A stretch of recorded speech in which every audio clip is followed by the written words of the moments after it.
Hi, my name is Mark Drew, and I'm a 301 music theory and production instructor here at Avant Media Institute. And I'm also a proud alumni of AMI.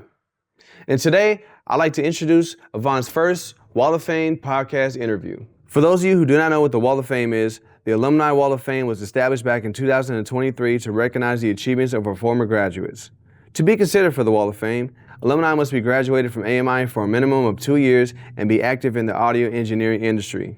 They must have made significant contributions to their community, peers, and the industry itself, embodying the values and principles of AMI. AMI is committed to recognizing the achievements of our alumni and celebrating their success.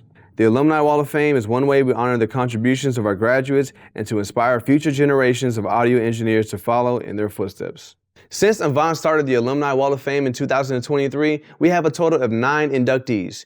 You can read all about their great contributions and journeys at AvantMediaInstitute.com. With so many great stories from our graduates, we decided to let you hear directly from them in addition to reading about it. And I'm proud to announce that I will be sitting down and interviewing Angeline Johnson as our first guest on the Avant Wall of Fame podcast. Angeline graduated back in 2017, and after graduation, she's been working as a recording engineer, a mixing engineer, and producer for the past 7 years. And currently, she works at 2 studios in the Houston area, The Suite and iMix Recording Studios. Her multifaceted skills have greatly attributed to her successes. Now let's dive in and hear more about her accomplishments and why she was inducted into Avant's Alumni Wall of Fame. Welcome to the Wall of Fame podcast presented to you by Avant Media Institute. I'm your host, Mark Drew, and I'm joined today by a very special guest for our very first episode. She is an Avant alumni and from what year was that? 2017. 2017, and an amazing engineer with a very amazing story. We're joined today by our first guest, Angeline Johnson. Thanks for having. Well, Yay. sorry, not thanks for having. Thanks for coming. Thanks for having me. There we go. So let's talk about your journey because you have a really interesting story. How did you first become interested in audio engineering? It found me, which is kind of wild to say, and it's really corny, but it's true. I always knew I wanted to be involved in music, but I can't sing. You don't want to hear me sing. I don't write lyrics, and I'm a very mediocre musician. So as you can imagine, knowing I wanted to be involved in music and being very limited, I didn't even know what engineering was. I had no knowledge of it. My sister went to a local festival. She went to BuzzFest, and luck would have it, fate would have it. Her bag broke. Oh, so she's looking in the middle of the crowd. I think she crowd surfed, if I'm being very honest. Wow. But she's looking, and she sees a tent, right? And goes over, hopes to see a bag, and it was Avant. They had set up like a tent over by one of the stages. And yeah, she just saw a little card, and it had a guitar pick push out, and she thought of me and brought it home to me. And I was like, well, what is this? And it was the school. And then I learned, that's literally my first introduction to audio engineering. Didn't even know the term, didn't know it existed. I just knew I had this desire to be in it, had no clue how.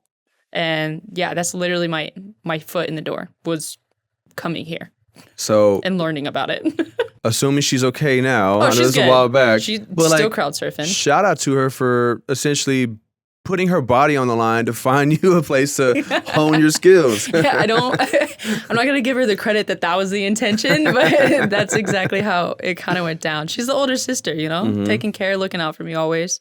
But yeah, she knew I always had a passion and desire to be in music. So I think when she saw, I don't know how much she knew, but I think what she saw was music related. She thought of me and brought it home to me, and it just made it back to the house. Wow. Yeah. And that's how I learned about it. That's literally how I got into it. Cool set of events. So now we all start off as fans, right? That's how we get into this. We love music, and then we find ourselves at some point start to listen to it a little differently than others. It's not just a song anymore. Now we're starting to break down the sonics, the production, the sequencing, the mixing. Yeah. What was that moment for you? Do you remember? Was there an album or an artist? Well, my family listens to a lot of rock music. So I think for me, once I started getting my engineer ears of just really studying the songs and no longer just vibing to them, I think you start off with the drums. Okay, how are they making space for the drums. Well, then, okay, my mom, out of all of them, listens to the heavier metal music. I'm like, how are they doing all of this gritty textures? And, but I have a very wide, such a generic answer. I have a wide, like, listening to music. I listen to all the catalogs. And I think once my curiosity kind of overcame, it wasn't like a specific album altogether. All of them, I started going back and listening to older songs going, well, how did they do this? What did they do to this? Why did I really like this song? And going back and listening, was it complex? Was it simple? Is there a lot happening? Like, the fun part of that is, you know, I get excited. I'm driving in the car and my friends will be there. And I'm like, oh, did you notice they even did this effect? And they're like, what? And then my friends would call me and be like, I can't listen to music the same. Like, now I'm studying it. I'm asking all these questions. It's different. And it definitely is a different. It's hard to turn that off once it's on. You start paying attention to all of it. So I never listen to music the same anymore after that no, moment it completely for me. changed it. Yeah. Now it's like a constant book of studying. Yeah, exactly, Just in audio right? format. There you go. Constantly. So let's talk a bit about like before Avant. So like a lot of us have, you know, educational experiences, whether in high school, middle school, that kind of like, you kind of like see us heading into a space of not even just like being an engineer, but more so as a creative, right? And because that's what we all are, right? Whether, even if you're not crafting a song, you're still creating the vibe for it, right? Yeah. 100%. So like in your educational background, did something kind of like point you towards in the realm of being a creative? I think I was always naturally kind of in the creative. I was always sports, always had a creative thing. Books were never my thing. Technical was never really my thing. So I think naturally I always had the like creative outlet. And as far as like engineering goes, you wear so many hats, a lot more than just a recording engineer. You become a vocal coach. Even though I can't sing, I can play on the piano how you should do a run or try to horribly do the run. You become a lyricist. They sit there, artists all the time are like trying to figure out, how do I phrase this better? Is this too wordy? What do you think? You give your opinion a lot more than just recording. Like, yeah, there's the technical aspect of it, but the creative, you really are helping them kind of add the color to their painting, right? At the end of the day, it's the artist's song, it's their project. But you are so intertwined every step of the way, from the recording to the mixing, the mastering. You're adding all of the color, all of the effects. You're telling them, you should stack this. Maybe you shouldn't stack this. Hey, we should try this effect. Let's try this. And almost like you're kind of the captain, ironically. Like they have the say, but you're kind of the one gearing the shift. So I think as far as like creative goes, that kind of fell naturally like into the music and how to be involved and being able to have that outlet, but also still technical. You know what I mean? So. Yeah, absolutely. So now let's talk about your time here at Avant. So what do you feel like, as far as like the courses go, which ones were the most valuable for like what you're doing right now? Would definitely be signal flow. Okay. There I you do go. mostly I do mostly recording. I'm mostly recording, mixing engineer. So those two for sure I would say are the most valuable, because that's what I'm actively doing today. Live sound was a great touch, and they kind of intertwine. Like there's a lot of similarities. They're different, but they also have a lot of same understanding of how things work. So I would say like the most valuable skill was just understanding how to record, signal flow, how equipment works. Yeah. And just being able to actively use that as a base and then just learn off of that with life experience and future sessions. So Great. So now let's talk about like your time now, right? So this is of course a male-driven industry as far as engineers goes, right? And it's amazing to see like, you know, females who are participating, who are thriving, who are, you know, doing amazing. What are some of the challenges you face, and how did you overcome them initially when you first started? well, it, as much as it seems to be a disadvantage, like yes, you are a female in a male thriving industry. I will say it's kind of like the first wave. There are actively more female engineers popping up, which is amazing, but it's still very fresh. Even recently, I've been doing this for like 7 or 8 years now. And even recently I had a session and it was a male artist and he's like, I've never had a female engineer before. And it's like, it's not any different. Like I'm still right, gonna be the same. Like I do the same thing essentially.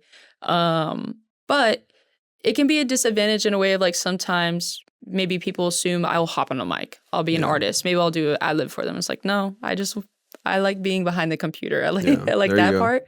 But female artists, they love when they find me. Like that's the biggest.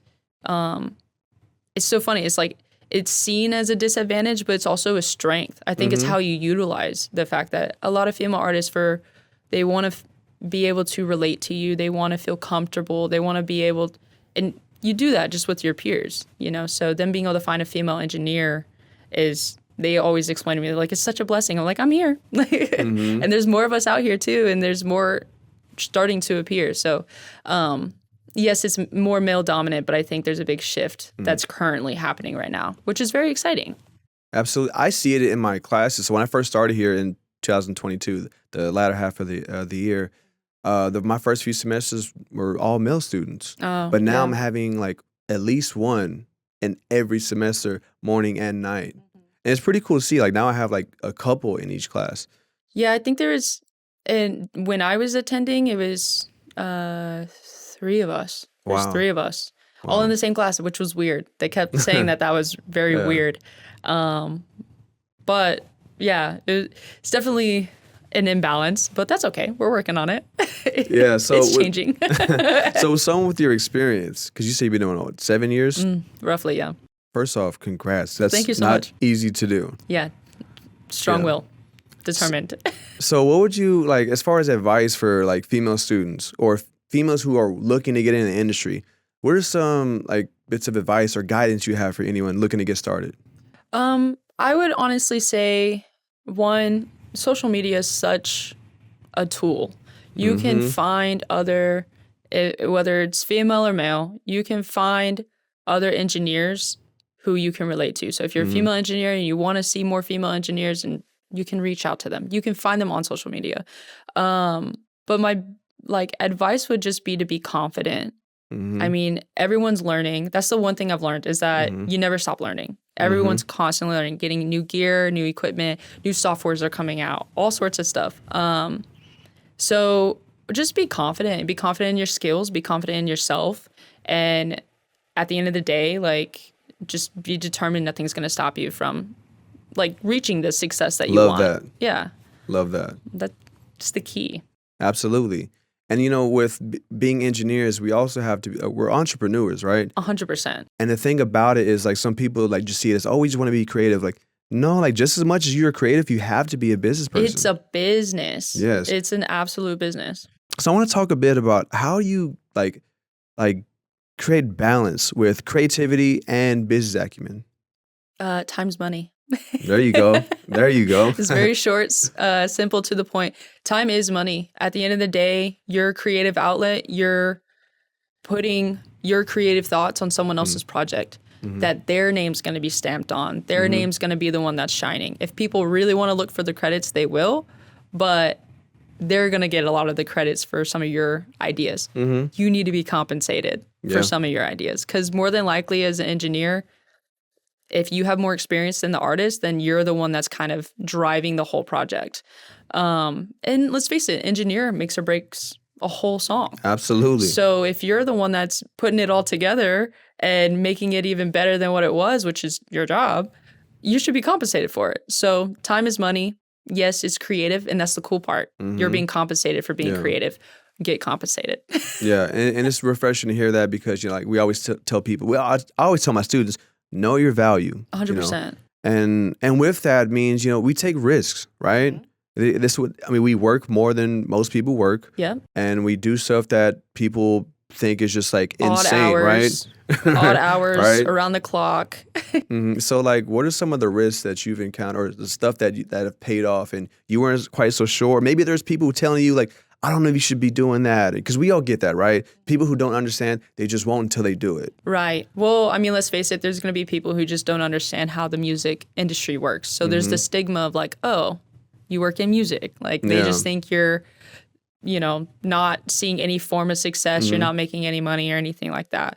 When it comes to like the business aspect of it, you are an entrepreneur. You are a business. You're not hiring onto a corporation who's going to give you a salary pay and then bring you all these clients. That's not how this works. You have to be a go-getter. You have to reach out to artists, try and make yourself known, build a name for yourself. That involves money. You want to pay for advertisement, promotions. You got to pay for your own equipment. Like there's a liability. You have to have a business mindset if you're wanting to do this as a career. Not everybody wants to do it as a career. That's okay. But if you do and you want it to be a full-time thing, your risk reward, it has to make sense. I would say that my biggest risk was going full-time recording engineer. That's tough. Absolutely. People downplay how tough that really is. That's tough. You're working all sorts of hours, communicating a lot of demand. But I'm doing the thing that I love. And I saw success in it. I proved to myself that it's possible. Not only did I meet amazing mentors who showed me every day that it is achievable, but that risk is scary because finances, right? You're taking on renting a space. You have subscriptions. You have constant payouts. But you're basically taking that leap of faith that you've built the clients, you have the worth, people see your worth, and they're going to pay you for it. It's a risk. But when it works out, it's so freeing. There you go. So you might be working more hours, but the freedom is insane. Absolutely. I just want to say that answer is one of the most valuable answers we're going to get on this show. Thank you. That was really Started good. off strong. That was really good. And it speaks to like why you have like longevity, because like some people don't understand, like, you know, like you said, like taking that leap of faith, betting on yourself, like it's scary because you put in so many hours and you don't get paid for all the hours that you put into. Most of I would say I've been doing this for almost 15 years, and what the amount of work I put in versus what I've been compensated for is so unbalanced. 100%. Well, at the end of the day, it is a risk. Yeah. So yeah, you're going to have failures. You're going to have mistakes.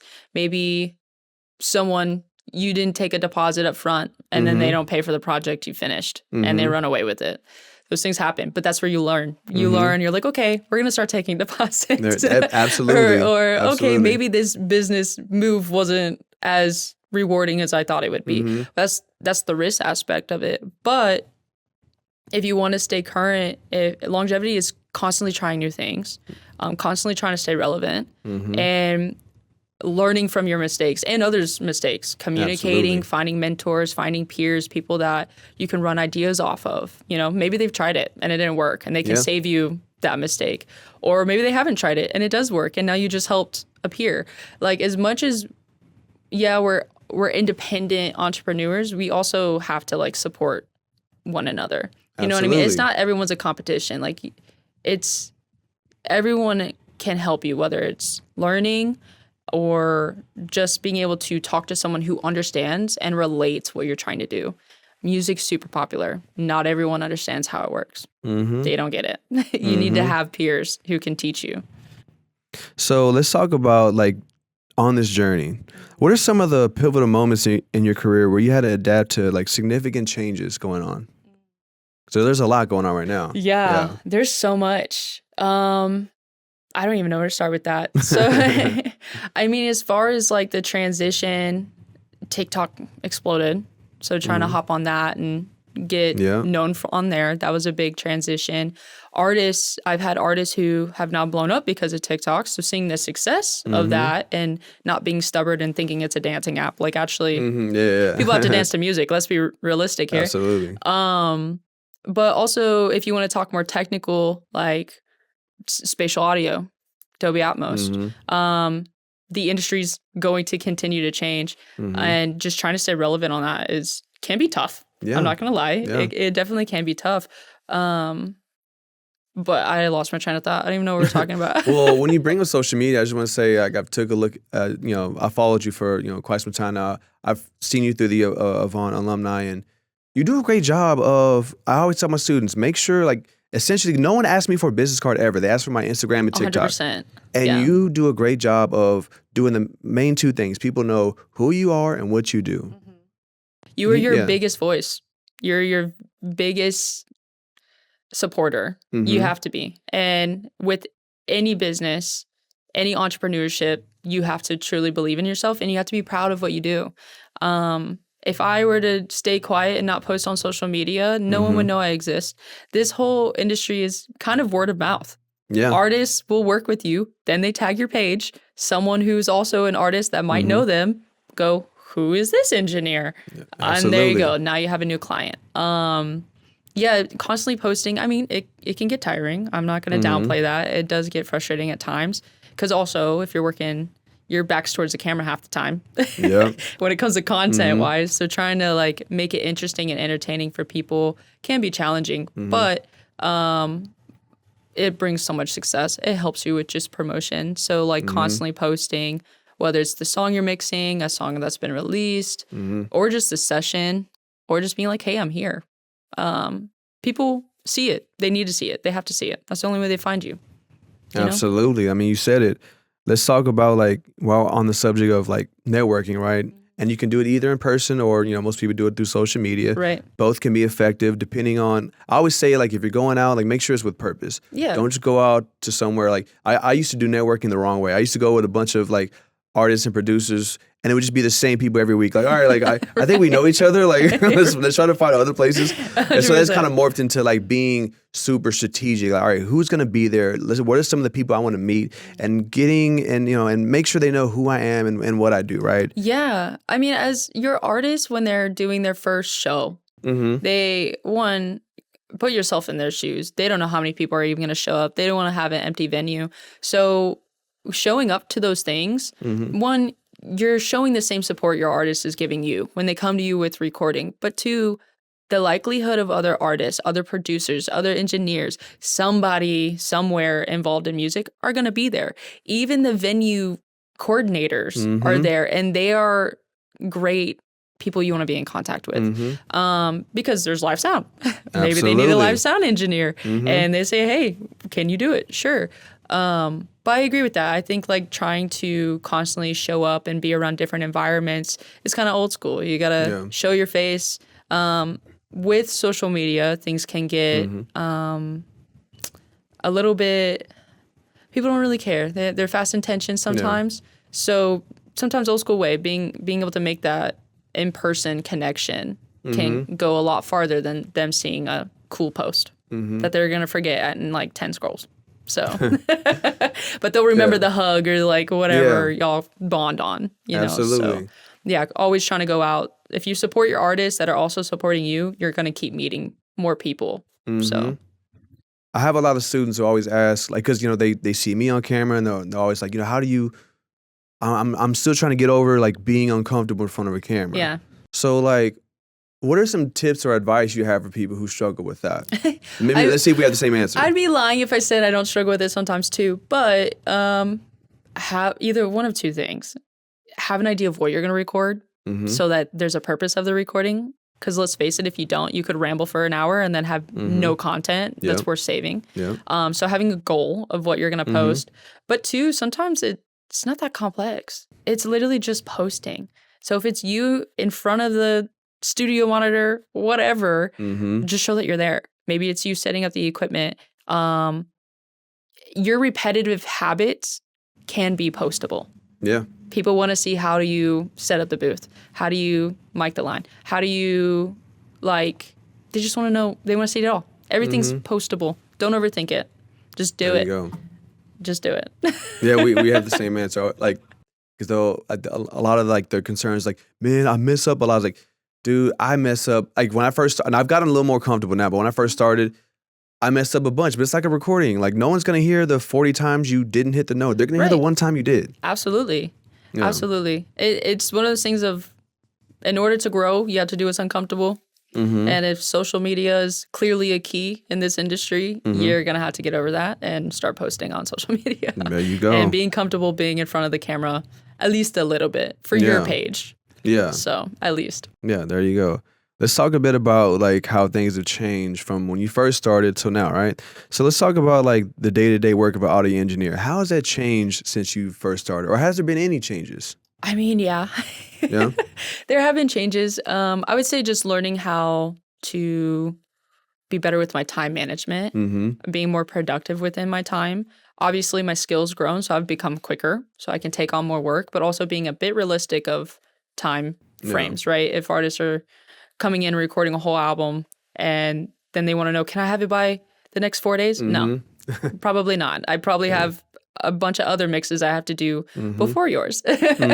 So learning how to work my new schedule, because with the freedom also comes a little bit of lack of structure. You have to learn how to structure yourself, and that's a kind of give and take. People work differently, but I learned that I work best with a plan. I like to have 2 to 3 days out in advance. I know what my schedule is. I know where I have to be, what time I have to be there. I know what songs I have to finish up. You know, just having a plan in place. That was not like that when I first, especially when I graduated. I was attending school, coming here. I was working a full-time job. I was also interning at like 2 different places. So as you could imagine, I'm running around like crazy, and it's just chaos. And also a little unproductive because you're so tired. You're not really bringing in that information because your brain's like, we need to sleep. Like let's sleep a little bit longer than a nap, you know? Yeah. So yeah, I guess like that's how it's changed. It's just kind of learning how to best be productive for yourself and figuring out the schedule of what's realistic, what's not, and kind of that part. I mean, and that's great. I think that's what we all kind of like more, like as we mature, we start to see like certain things I struggle with. Like that happens a lot for me. Like there's certain things I struggle with. Now I need to address those. How can I make them, how can I just make them easier for me? So that's good that you're doing that. You're already doing what you're supposed to be doing. Yeah.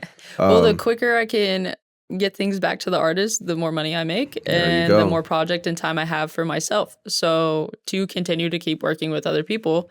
So turnaround's kind of a big key and a big game in this whole thing. Like an artist doesn't want to record a song and then wait a month to get their song back. Like they're already over it. They've started 4 other songs, you know? Absolutely. But also within reason, you have to be a bit realistic. You don't want to oversell it and then you're 8 mixes in and they think they're going to get it within 24 hours. No, it's not going to happen. Give me a few days. I got you. So on the subject of change, right? So, you know, it's funny because like when we're all like 18, 19, we look at stuff that's older and we don't look at it with the same glamour that we do the art stuff, right? So let's talk about like some of like the older techniques because, you know, that's a big part of what we do where, you know, some people are just like, you know, they embrace new techniques and just want to move forward with those and just forget about the old ones. Do you have some older techniques that you use to this day? Well, if we're talking in regards of like engineering, I would say analog gear, 100% is to me, I would assume is considered a little old, right? You think of like the old, you have to have the hardware to get it done, versus different plugins. So, embracing, okay, why is one better than the other? Okay, there's a reason analog kind of wins the game over digital.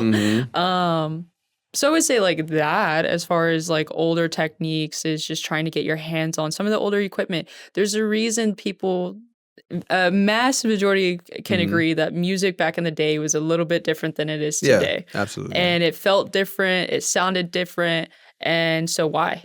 Yeah. Like let's dive into it. Clearly they were doing something better than we are. And so yeah, I'm going back into like analog gear, not getting away from digital by any means, but when you can, just incorporating some of the older techniques of how they did stuff versus how we do things now. Nowadays things are so quick, it's so fast. People aren't really taking like the time that people used to, right? Yeah.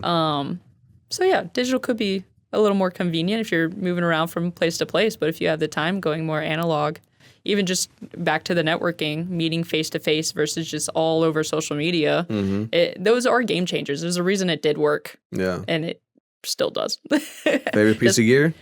I mean, I can be basic and say like the 1073 for sure. Yeah, we'll go with that, or like the Avalon. Yeah. This is probably those 2 bad boys.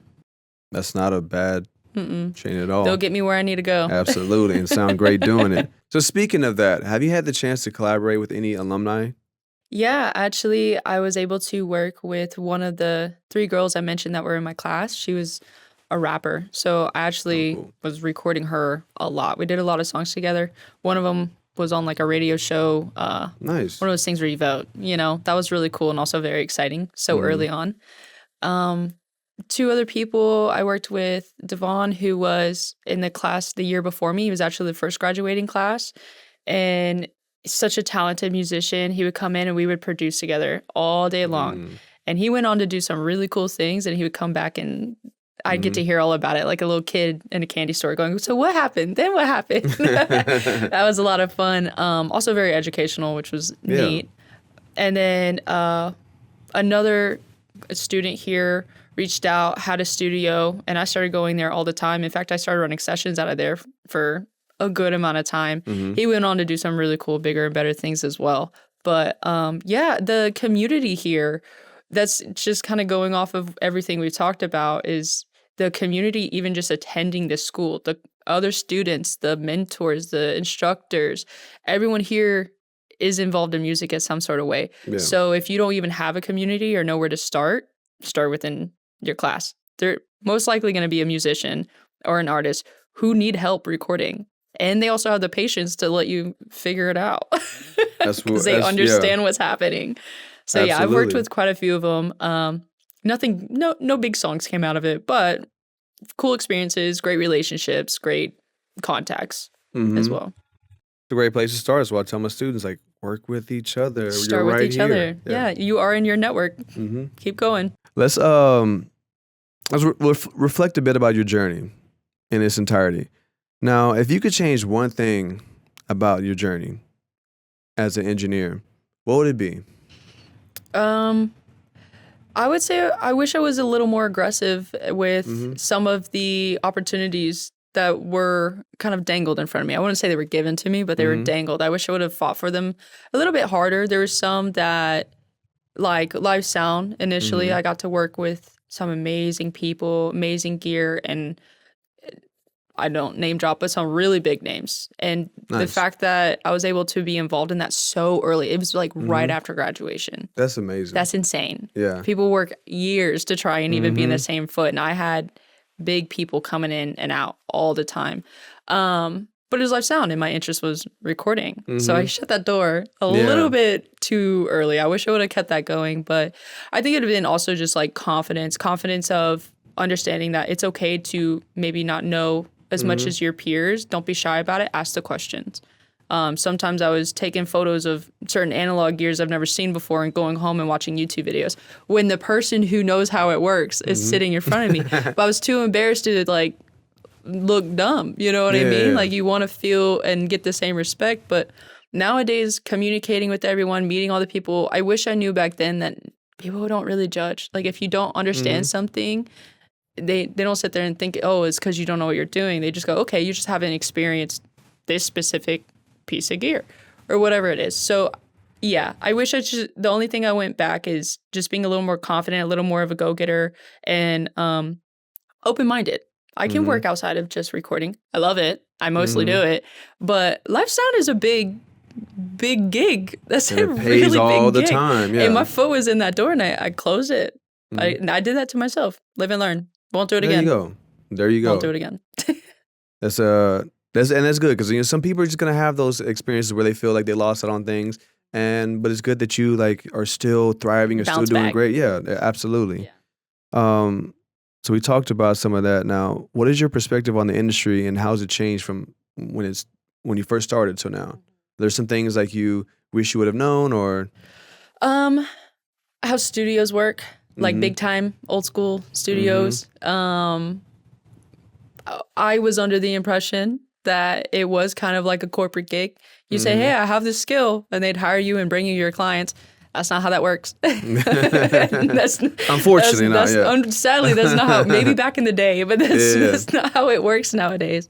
Now it's also understanding that like recording doesn't have to be as clean cut as maybe you learn. People record on tour buses. People record in hotel rooms. There have been hits that have been recorded in home studios. Big gears really can help you along the way, but seeing and learning that even if it's not the highest quality piece of gear, if you know how to use it, you can make a hit. It can be a number one on the radio. It can go super viral, you know? So yeah, I think just like learning that the reality of how things work. I didn't really understand it. So maybe it didn't really change, but for me it did, because I kind of went in it with the old school like corporate mindset. Then it's not like that. It's definitely entrepreneurship 110% of the way. Absolutely. Yeah, it would be cool if they handed us the gigs, but I wish. They got to go out and get it. It's you hear the stories like, oh, I just happened to be in the studio and their engineer didn't show up. And it's like, yeah, that doesn't happen anymore. They're not booking unless the engineer's showing up. Yeah, those sort of things. But yeah. So I have one more question. I think it's the $1 million question. What is something, if you can tell your younger self when you're first getting started or when you first started to have this interest, what would you go back and tell? If you can go back in time, what would you go back and tell your younger self? Start sooner and charge more. That's amazing. Start sooner, charge more. Because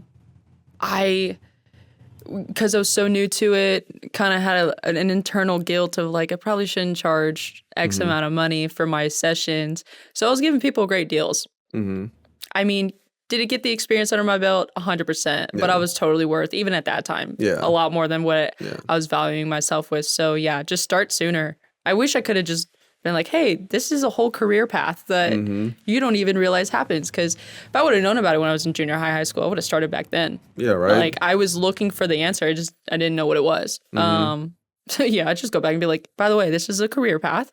And 2, charge higher. There you charge go. More. Love that. So before we get out of here, I want to give you the opportunity to tell people where they can find you, whether it's TikTok, Instagram, and then also let us know what you have coming up. Absolutely. First off, can I look at the camera? Go for it. Okay, I'm going to look at the camera. Well, as he mentioned, my name is Angeline Johnson. I am here based out in Houston, Texas. I work out of 2 different studio locations. One's called La Suite, and one is iMix.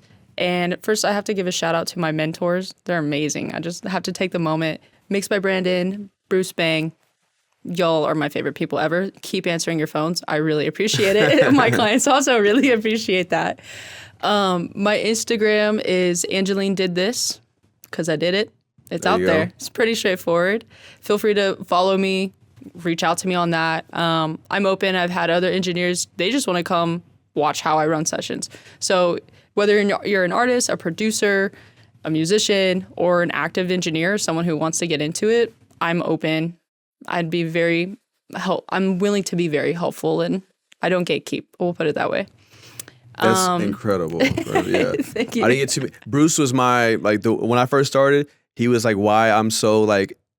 It's actually why I'm here. Like why I enjoy being here, being able to share knowledge, because he did it with me. So when that's someone's great. being kind and like I feel like when someone goes through the struggle of like having to figure it out themselves, you have 1 or 2 reactions. They're either going to be closed off and make you figure it out the hard way, or they're going to be very like open and willing to communicate. And I just feel from my sanity, I want to help people. Like I want people to be able to come to me and ask questions and things like that. Like I love this industry, and I have so much like pride in it and pride within my work. And of course, if I get the chance to explain it and break it down and geek out about it, I'm going to do that. There you go. So totally.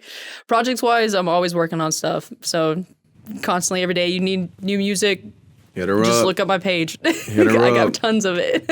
She's right for the job. So thank you for coming, and thank you for talking with us. Thank you for having me. Yeah, Nostalgic. absolutely. All right, it's Weird cool to being be back here. It's cool to be back. So that's gonna do it for our first episode of the Wall of Fame podcast, where we will be highlighting all of our amazing engineers that have gone to Avant Media and have learned from here and are thriving in the industry. First guest, like we said, is Angeline Johnson. That's me. Amazing engineer. Thank you. Look her up, find her, and book her. Yeah. Number 1, book it. All right. It's your host, Mark Drew. We're going to go ahead and sign off for today. We see you guys next time on the Wall of Fame podcast presented by Avant Media Institute.